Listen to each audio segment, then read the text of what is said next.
My risk management plan is for the basketball courts and Carmichael Gym on NC State's campus. Carmichael Gym has 8 different basketball courts that are used for intramural games as well as pickup games with friends.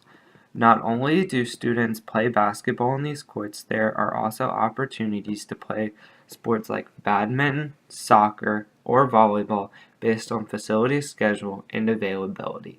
As you can see, the basketball courts also have a catwalk next to each basketball court. This could provide a potential hazard if students attempt to climb up on the catwalk to retrieve balls or anything else. In addition, you can also see on the walls around the basketball courts that there is no padding on the walls. This is a risk for participants because it is easy to run into a wall if they are not paying attention during a game or accidentally get pushed into the wall if a game gets heated. Running into the wall could result in severe injury to the participant or the gym getting sued. Another potential risk in the facility is that equipment such as basketball goals, soccer goals, and volleyball nets are not properly secured. It is common for the basketball goals in Carmichael Gym to not be properly secured. In addition, some of the goals are even crooked and not in the correct position. Throughout the basketball courts, there are a few air conditioners that hang above the courts. These air conditioners sometimes leak water onto the basketball courts, which increases the potential for a participant to become injured. Another risk in the facility is that there is no designated location to store participants' bags and equipment. Therefore, participants keep their bags and other belongings on the sidelines. This creates a potential hazard if a participant trips on the bag or falls over it. In addition, there are bleachers near the sidelines that could pose potential risk. Lastly, there are many inherent risks to playing sports on the basketball courts. For example, participants can suffer physical injuries from just participating in sports. Common injuries that can occur are sprains, broken limbs, cuts, or abrasions. The risk management plan for the basketball courts and Carmichael Gym will be focused on mitigating the risks mentioned previously. One of the most frequent risks discussed and occurs most often is injuries. Therefore, it is important that Carmichael Gym has staff present to deal with any injuries that occur to reduce risk and liability.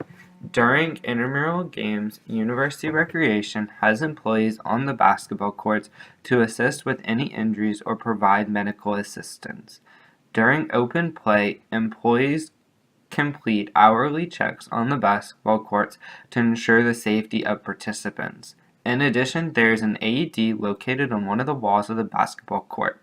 Therefore, it is vitally important that University Recreation has sufficient first aid and medical training to treat injured participants. Participants should wear proper shoes to play sports to reduce the likelihood of a sprained ankle or landing awkwardly. Participants should also wear proper athletic clothing such as shirts and closed-toed shoes to reduce chance of cuts or abrasions if they fall and to reduce the chances of sweat getting on the playing surface. Another part of the risk management plan for the basketball courts is to ensure that the playing equipment is secure, safe, and in its proper position.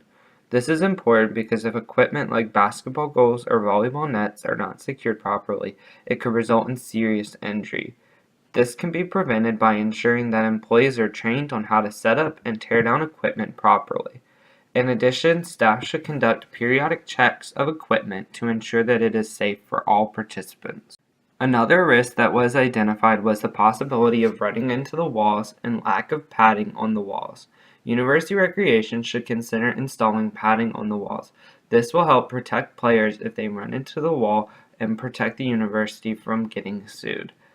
The probability of this risk occurring is not as probable as some of the other risks mentioned previously. However, if this risk were to occur, it could result in severe bodily harm. Therefore, it is essential for management and University Recreation to alleviate the risk. Installing padding around the gym will be expensive, but it would be much more expensive if a lawsuit were to arise. University Recreation should also consider adding lockers up on the courts for participants to store their belongings. Another risk management solution is to include signage throughout the facility to make participants aware of inherent risks while participating. The signs should have gym rules stipulating acceptable behavior and risks for participating. University recreation should also install signs warning participants not to climb on the catwalks. Currently, there is nothing in the gym to discourage participants from climbing on the catwalk or getting injured. Lastly, university recreation management should do routine maintenance on the basketball courts, such as changing or doing checkups on the air conditioner and evaluating sports equipment. This will ensure that the gym is in proper working conditions and does not have any inherent risk in opening itself up to liability or lawsuit. Overall, these changes will help mitigate the risk of participating in sports on the basketball courts. Most of the solutions, such as signage and gym maintenance, are cost-effective and would provide extra value to Carmichael Gym. However, the padding and lockers projects could carry a financial burden. Although adding the lockers and padding will be expensive, it will help protect participants from injuries. In addition, University Recreation recently completed similar projects where they added lockers at group fitness and near the racquetball courts. Therefore, it would be within the budget and plans to add more lockers around Carmichael Complex. Adding the lockers will not only improve player safety during games, but will also allow participants to securely store their belongings while participating in sports. Ultimately, it will be cost-effective for management to make these changes to avoid potentially expensive and time-consuming lawsuits in the future.